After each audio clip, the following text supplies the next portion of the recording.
Hi, pipe smokers. This is Paul the Pipe Guy live from Rochester, New York, in the United States of America, and it's time for Two for Tuesday. Yeah, grab your pipe and smoke with me. We actually just finished a pretty good thunder and lightning storm here. I wish I gotten home a little earlier, and it was absolutely pouring outside with wonderful thunder and lightning. I love to smoke my pipe to thunder and lightning, but maybe some more will roll through. I got a text from my energy company, my electric company, and they said that there may be power outages possibly. So, cheers. Paul the Pipe Guy has two of his favorite adult beverages, Busch beer. So, the two pipes that we're going to be smoking this evening, I have this beautiful Peterson XL24.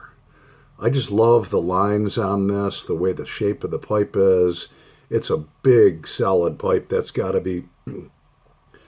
bowl's got to be close to 1.5 inches wide. At least 1.25 inches wide. It's got thick walls on it. And it's a Peterson Dublin edition XL24. Let me just make sure of that. Pretty sure that's what it is. Yes, XL24. And in it, we have something I haven't smoked in a little bit. It's called Captain Earl's 10 Russians. And let's just read real quickly what's in Captain Earl's 10 Russians. It's a crumble cake. It does break up really nicely. Let's see. 10 Russians is a true delight for lovers of Latakia, which I love. Rich, full-bodied, 10 Russians is pressed to deliver a perfectly balanced blend to the true aficionado of full English tobaccos, inspired by the true story of Captain Earl's rescue of 10 Russians marooned in a sampan in the Sea of Japan. And this is made by Hermit Tobacco Works Company. Not really familiar with them, but I do have 3 or 4 Captain Earl's blends, and they're all very good. So let's light it up. Yeah. And I packed both my bowls full.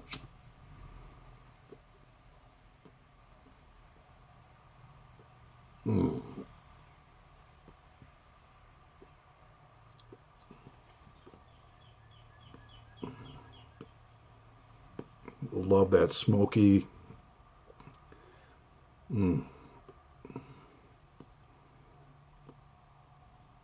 Latakia English blend. Oh, yeah. Another good blend that is very similar is Crumble Cake English 1. Premium pipe tobacco. Yeah. Very good. That one has all the good stuff in it, too. Yeah. Red Virginias, Latakia, Burleys, Orientals, a true Balkan-style blend. Yes, for an English smoker. That's a great blend. I've got 4 tins of that. We do have 4 more blends. I held off for a couple of weeks on buying more pipe tobacco, but then yesterday I was like, all right, I have nothing more to review as far as pipe tobacco, so after my Monday night little rant, ordered 4 different blends.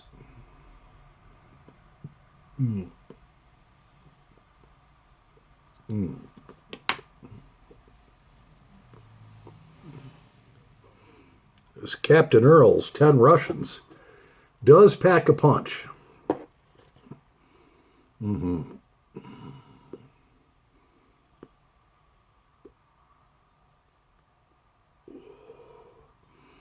Definitely loaded with Latakia.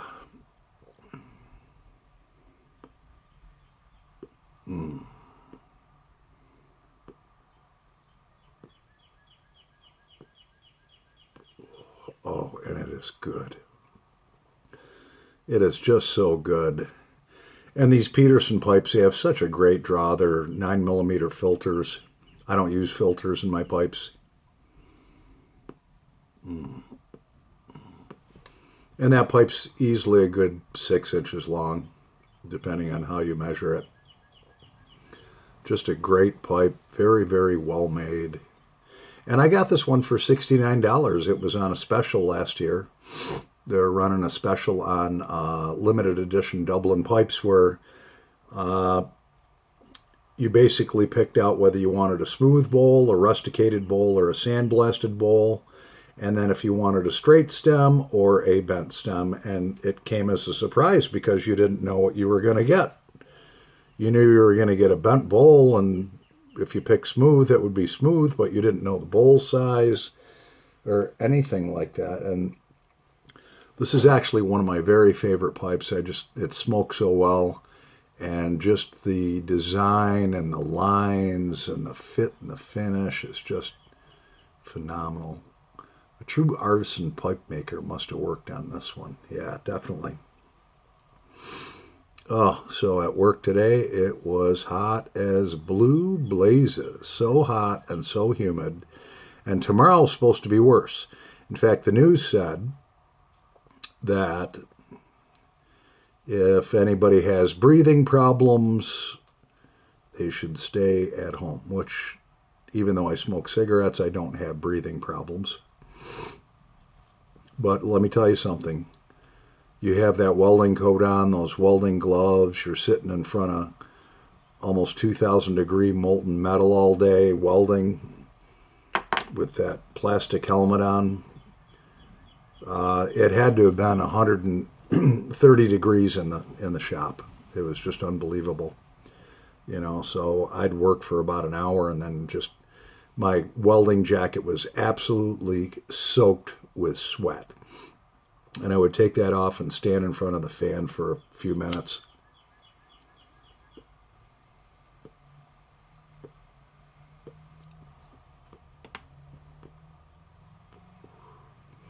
Didn't really get dizzy,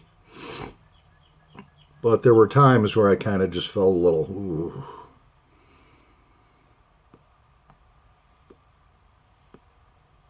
So, I was pounding bottled water all day. And I was like halfway through the day, I was like, I better go get one of those hydration drinks, like the Gatorade type of thing. I got a mango flavored one, just kind of sipped on it for about 10 minutes. It was ice cold.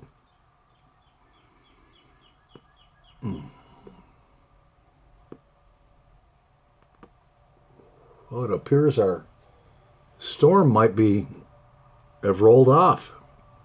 It was pouring cats and dogs. And when I got home, I forgot my cigarettes in the truck. So fortunately, I have like a cowboy style outback type of Australian outback hat that is made out of cotton, but it has oil in it. And I have an oil slicker, which goes all the way down to my ankles, cowboy style. That one is made in Australia. I put both those on, walked out to my truck, didn't get a single drop on me. Love my slicker.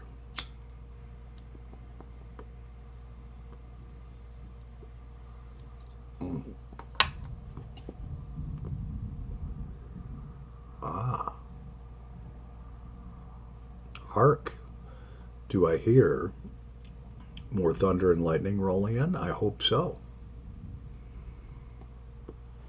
And, of course, we do have our trusty oil lamps all ready. If the power goes out and it's dark, you can light 2 of those up, put one in the kitchen, put one down here, or keep them both down here. It'll light the whole room up.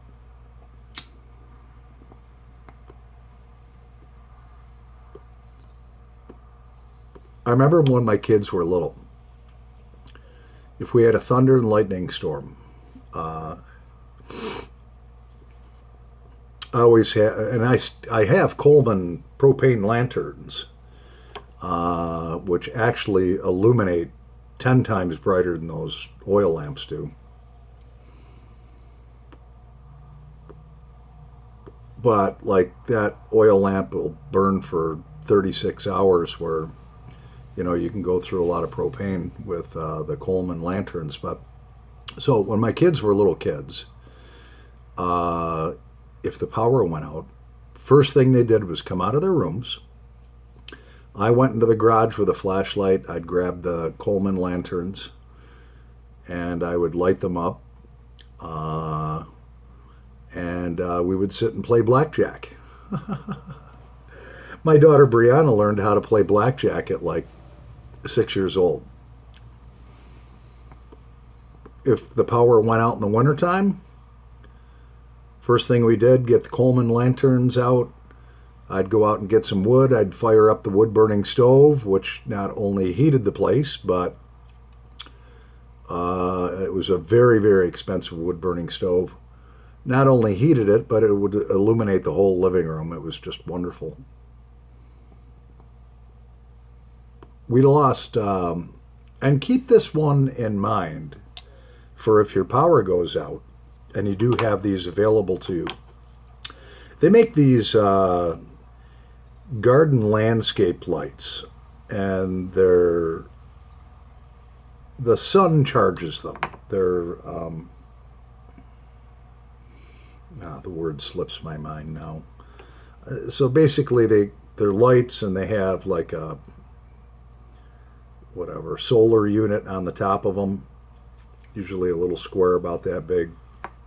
So during the day, the sun charges the light up, and then it's able to illuminate your garden areas outside all night long. And so a few years ago, we had a power outage for about 4 days. It was bad. We had a real bad windstorm, and it was out 4.5 days. So, and it was in the wintertime too. So what I did is I had those landscape lights, and I would bring 4 of them in here. They were like torches. I mean, I would put one in the living room, which would illuminate the whole living room, one in the kitchen, one in the bathroom upstairs, and one in my bedroom. And it would just illuminate the whole house. I mean, it was kind of more like, a bunch of candlelight, but you could definitely see everything. You weren't going to trip over everything. So keep that in mind. Solar landscape lights you can use as emergency lighting. So then when I would go to work in the daytime, I would put them outside so that they would recharge. That worked out great. And it got so cold, though, what I did, and I was worried about carbon monoxide. I do have a gas stove, and if you have a lighter, you don't have to worry about the electric spark on your gas stove. You just turn the stove on and light it. So I had 4 big pots of water that I boiled. And what that did is it put a lot of humidity in the air, and also, you've got this hot water boiling, so there's steam coming out. And it actually heated the kitchen and the upstairs landing going up into the 2 bedrooms and bathroom that's up there. So what I did is I shut all the doors upstairs, and I had my Carhartts on, and it was probably about 75 degrees when it was only 10 degrees outside, but I'd only boil the water for about 2 to 3 hours. Get everything heated up, the walls in the house heated up, and then I was worried about carbon monoxide. Now, people cook in their homes for all day long, and it doesn't affect you, but I wanted to be careful. And I slept on that top landing of the stairs where it was nice and toasty warm with about 4 comforters.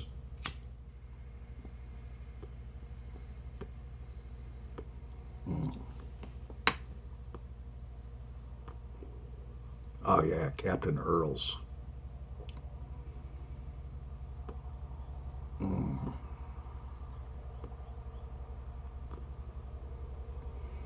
thought we were going to have a storm rolling back through. It looks darker from the, if I look towards the west, it looks darker. And normally our cloud cover and our weather system comes in where I live from the west. Very rarely from the east, north, or south. Sometimes from the north in the wintertime because we're real close to the lake, probably about 10 miles away from the lake. Lake Ontario. All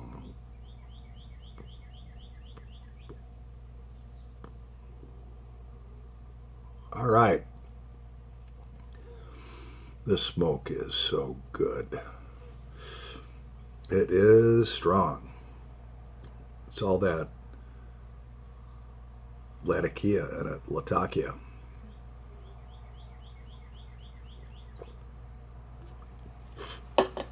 Ah, yes. It is so humid right now.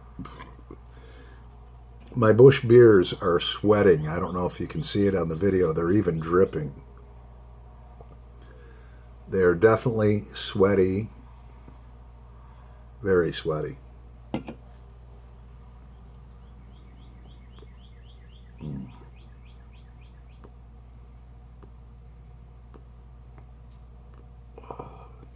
So we're going to let our Peterson Dublin XL24 rest for a little bit. It's starting to get a little warm. I'm still breaking this one in. I mean, depending on what you smoke. I mean, if you smoke something with a high sugar content, it breaks them in faster because when you burn sugar, it creates a lot of carbon. But, you know, for your average tobacco, I would say you've got to smoke these pipes to break them in properly. And tell me if I'm wrong, just from my experience, at least 50 to 100 times, depending on what you're smoking, to get that carbon buildup, which you want about the thickness of a United States dime or about 2 millimeters thick. Carbon buildup on the inside. What that does is it does two things. Insulates the heat from the briar, so the outside doesn't get as warm as fast. And it also actually absorbs moisture, because when you do smoke your pipe tobacco, it does create moisture. And if you smoke it too hard, you will get a gurgle on the bottom, because you get all of that moisture you're puffing on it like a train, so you get a ton of moisture that builds up in the bottom, and it will cause a gurgle, which some of the old guys used to just take their pipes and go like that and shake them so all the water would come out. But on this one right here, we have another beautiful Peterson. About the same size. My son actually, I ordered this one for him. And I ordered a bent, smooth. Was hoping I would get one just like this, but I got one that is more rounded. The bowl size is the same thick walls. Stem's a little different than his. Somebody really took their time to make this pipe. This is unbelievable. But this one's also evenly just as great of a smoker. And in that, we have, and they only do this in small batches. I think they're still sold out of it. This is Cornell and Deal's small batch, The Beast. And boy, does it smell good. And basically, this was inspired by, let's read what's in it real quick. Acadian Perique, Red Virginia Cavendish, Black Cavendish, and Dark Fired Kentucky. But Cornell and Deal small batch blends are handcrafted in small quantities. So they only made 2,500 tins of this. And I got tin number 1,274 out of 2,500. So small quantities by our expert blenders right here in South Carolina. Legend had it that Aleister Crowley, who was also known as the most evil man in history, he was a devil worshiper and all weird stuff. You can look up his picture. He looks possessed. But anyways, he famed adept of the Order of the Golden Dawn and founder of the Order Templi Orientis is purportedly to have made a habit of smoking rum-soaked perique as a meditative aid. To date, many dabbler has pursued his own manifestation of the concentration out of sheer curiosity. We have too. In the spirit of the Nephris occultist himself, we sought to tame the beast. Within our own rendering of the recipe, soaked for 7 days in spiced rum, so we might share our vision of it with the most inquisitive and brave of pipe smokers. And I loved this so much. After I tried it, I went online on pipesandcigars.com, tried to order 3 more tins of it, and it was sold out. So I haven't checked on there in a couple weeks, but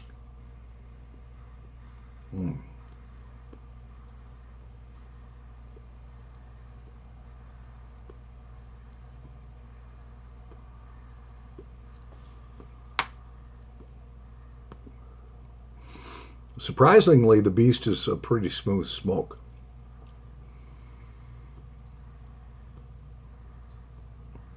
But it doesn't have Latakia in it.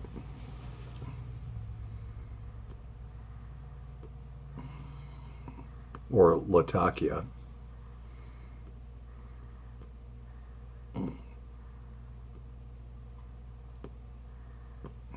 Can definitely taste the rum notes and so forth in it. It's a very satisfying smoke. Definitely an all-day smoke.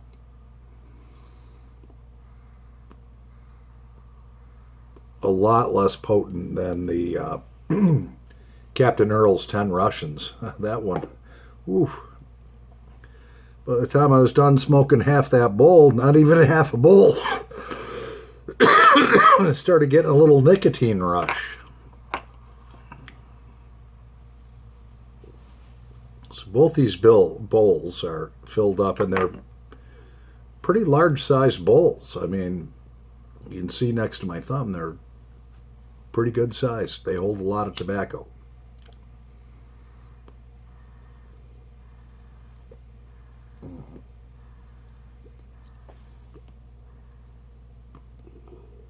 Oh, yeah.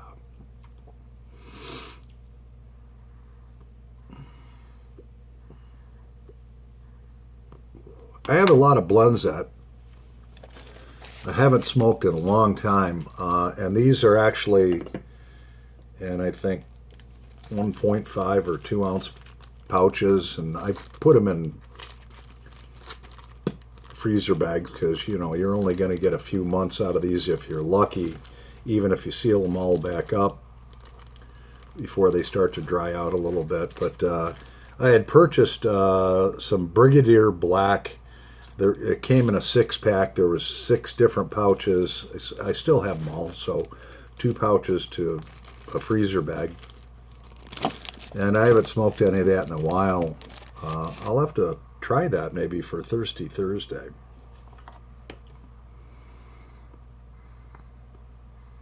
Don't even remember what it tastes like.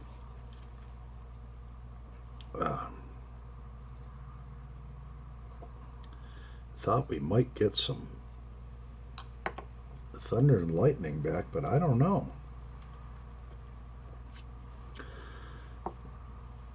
So I can't believe it is August 10th already. Summer's basically, what, about half over? Maybe more than half over?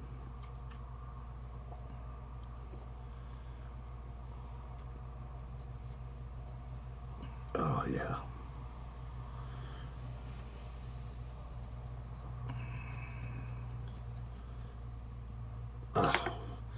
I need to clear the palate. Time for bush number 2, which is dripping wet. Ooh, I'm starting to get the hiccups from so much nicotine.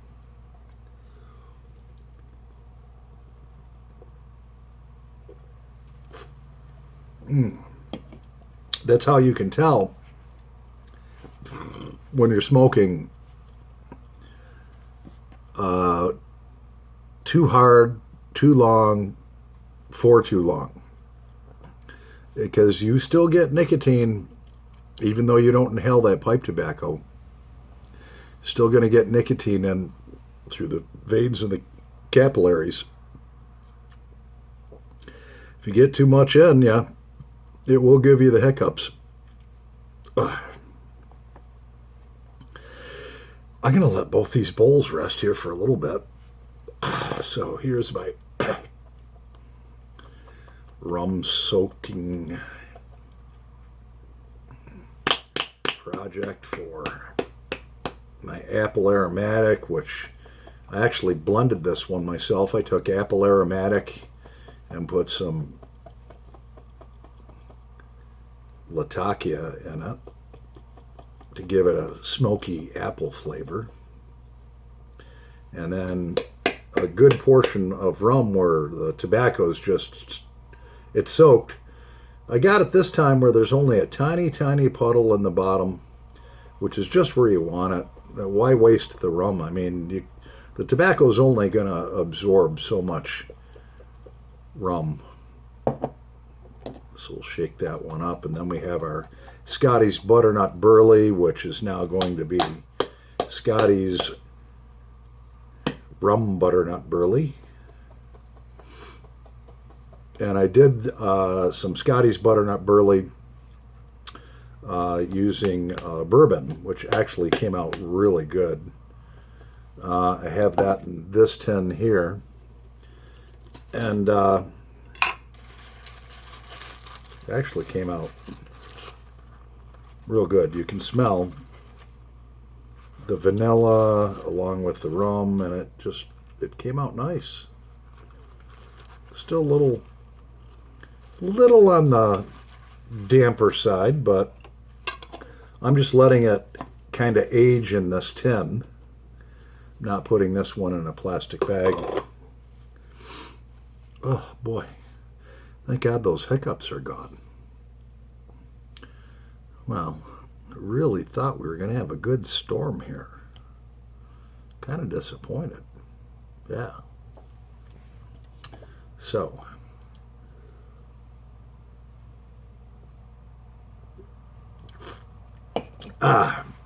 in 4 more days, my vacation time flips around. I'll be celebrating my 3rd anniversary, 3 years, at Advantech Industries, where I work as a welder. Started out there just as a grinder, grinding metal. Floated around, did whatever they needed me to do, learned to run a laser and make parts. So I got to learn a lot of different things. So when my 3rd anniversary flips around,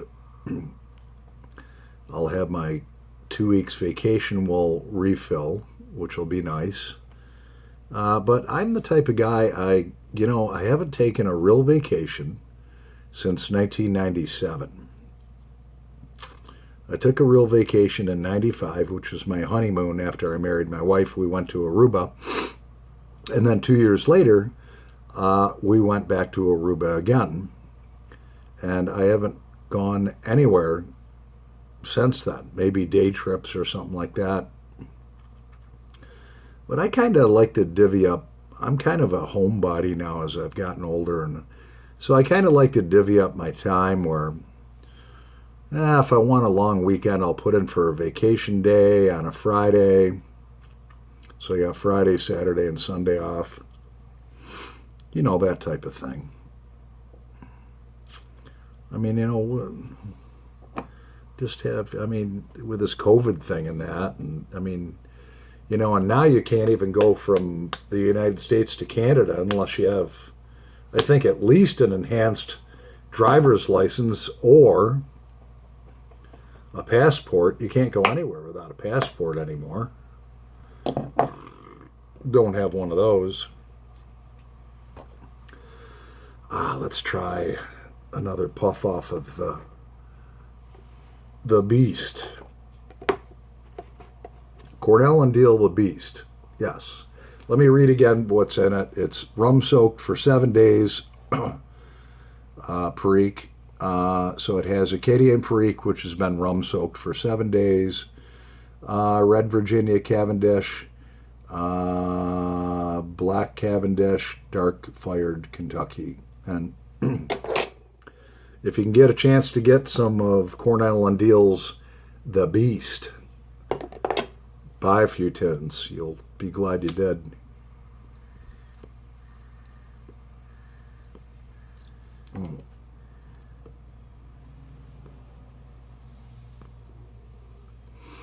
So we're rolling on over 31 minutes now for Two for Tuesday.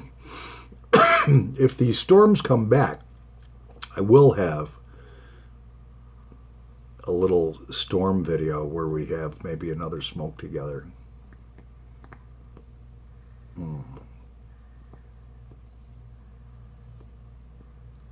Oh,